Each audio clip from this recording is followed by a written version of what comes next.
Mark's life had always been about his family, relationships and work. Yes, a lot of stress.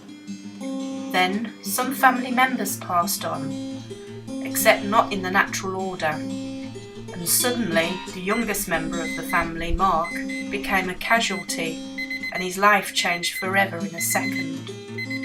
This is Mark's story about his acquired brain injury. Using this video, he wants to inspire and educate others about life after an acquired brain injury. Mark suffered a massive hemorrhage on the left side of his brain, which led to a stroke, affecting the right side of his body. This was caused by extremely high blood pressure, a silent killer which Mark was ignorant about. Mark spent 5 months in hospital to learn to talk and stand up again. He had intense physio and speech and language therapy. Doctors at the hospital told Mark that after 1 year they would not expect him to improve anymore.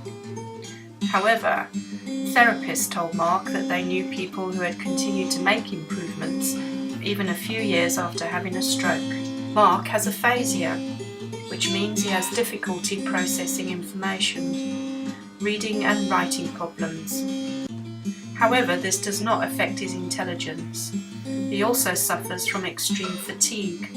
These are all hidden problems. Life is now very different for Mark.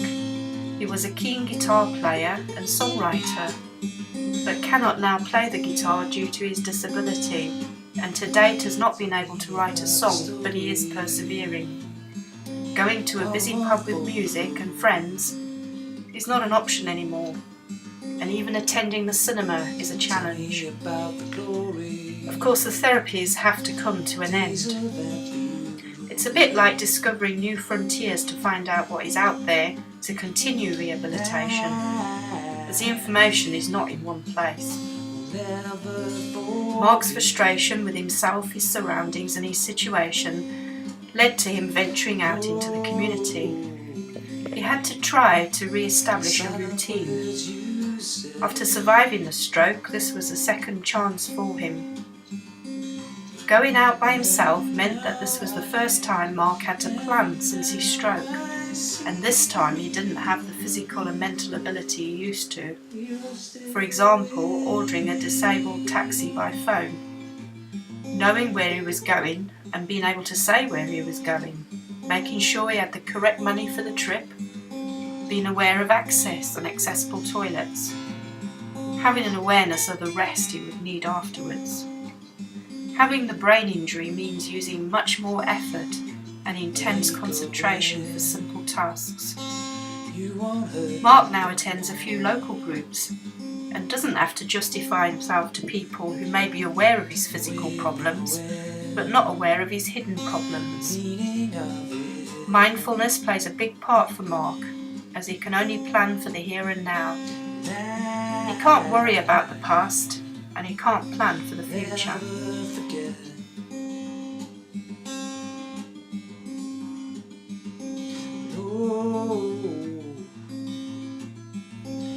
There are many challenges ahead. It will take longer to get where you want to go, and that's just on a good day. No one is on their own. Help is out there. Mark thought his world had come to an end and accepted that after his stroke, his only option was to sit at home. Now, 4 years after his stroke, he is surprised that after putting in time and effort, these people are all now part of his life, as well as his old friends.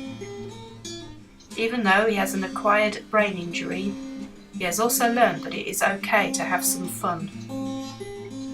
I should know, as I am his carer and wife.